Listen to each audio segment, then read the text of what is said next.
Sa gitna ng walang tigil at daloy ng sasakyan na tao, may isang banal na lugar na tahimik na nagbabantay sa kasaysayan. Isang paalala ng lakas, pananampalataya at pagkakaisa ng sambayanang Pilipino. Ito ang The Shrine of Mary, Queen of Peace o mas kilala bilang EDSA Shrine.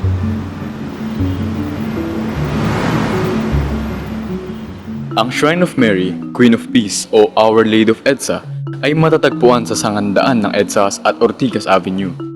Nagsisilbing sagradong espasyo at buhay na monumento ng pananampalataya. Nang ika-Pebrero 22, 1986, milyong-milyong Pilipino ang naglakad papuntang EDSA. Mga pamilya, estudyante, magagawa, pati na rin ang mga madre at pare. Ang kanilang sandata, tapang, dasal at pananampalataya. Humarap sila sa mga tangke, hindi para makipagbakbakan, ngunit para ipaglaban ang ating kapayapaan.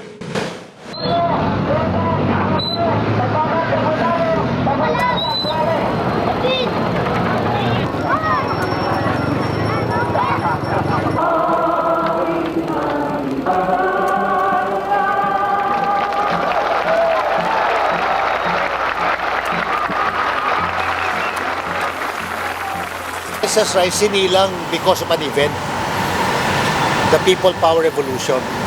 Ibang simbahan, walang event. Kailangan ng simbahan, pangangailangan. Isinilang dahil sa isang mahalagang pangangailangan para hindi makalimutan. Isang katotohanan, isang historical event, historical fact na dapat manatili sa kamalayan, sa isip, sa puso, diwa ng mga Pilipino. Hindi lamang isang revolusyon ang nasaksihan ng dambanang ito, kundi dalawa.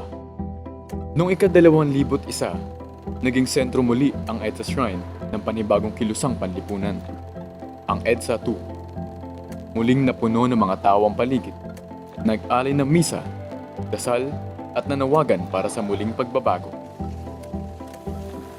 Upang alalahanin ang milagro ng mapayapang revolusyon, ninais ng Catholic Bishops' Conference of the Philippines na magtayo ng isang dambana sa mismong lugar kung saan nanindigan ang ating bayan. Isang mahalagang halimbawa ng Filipino neo-vernacular architecture ang dambanang ito. Kaya ito ay idiniklara ng National Commission for Culture and the Arts o NCCA noong 2019 bilang isang important cultural property.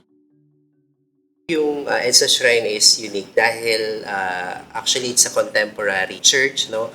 Hindi siya the same with our other colonial churches na period look or colonial yung design, no? The EDSA Shrine, kung makikita nyo doon, meron siyang malaking statue ni Mama Mary sa taas, which is, ang sabi nila is Our Lady of Peace, no? Which is also ginawa din siya because of to commemorate yung pagkapanalo natin, yung walang karahasan na revolution. So parang to achieve yung peace, hindi naman kailangan may weapons or may karahasan na magaganap. Sa tulong ng donasyon mula sa mga Katoliko at Archdiocese ng Maynila, sinimula ng pagtatayo ng EDSA Shrine at noong ika-1989, ito ay formal na itinalaga.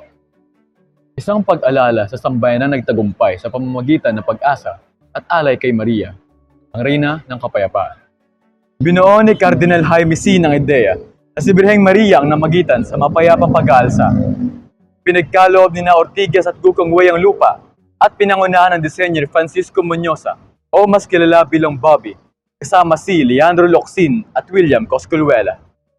Orihinal na nilayan ni Muñoza ang isang modernong Filipiniana hango sa anyo ng bahay kubo bilang simbolo ng tunay na pagka-Pilipino.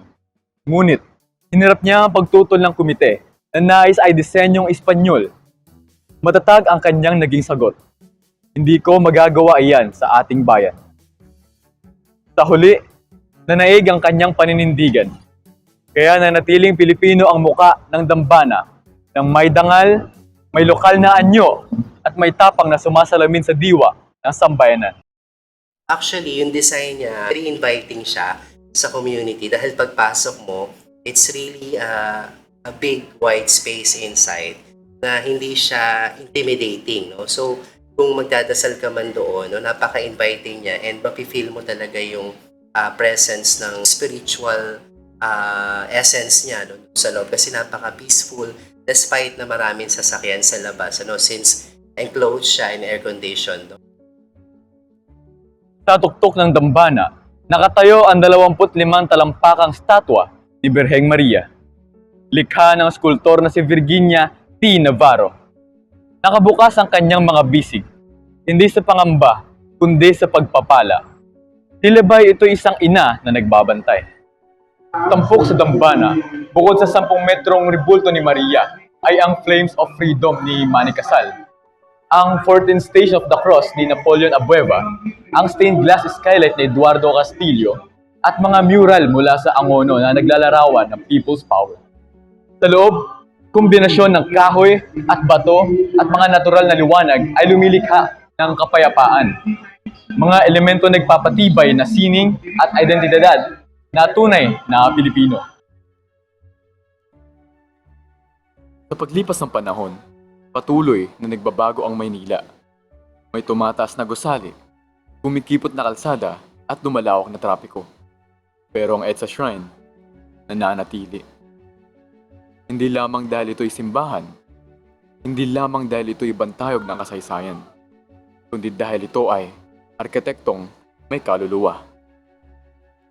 Na hindi lamang tumitingin sa forma at materyales, kundi sa tao, komunidad at bansa. Dito, bawat haligi ay alaala, bawat sulok ay panalangin, bawat espasyo ay paalala ng pagkakaisa.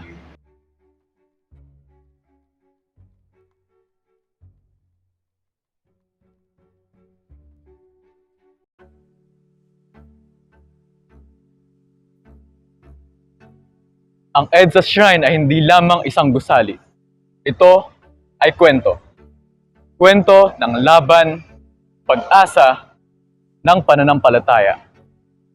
Habang patuloy itong nakatayo sa gitna ng lungsod, patuloy din ito nagbibigay ng lakas, nagpapaalala, at nagsisilbing ilaw ng bayan. Ako po si Chris Zandrel Amansak. Maraming salamat po.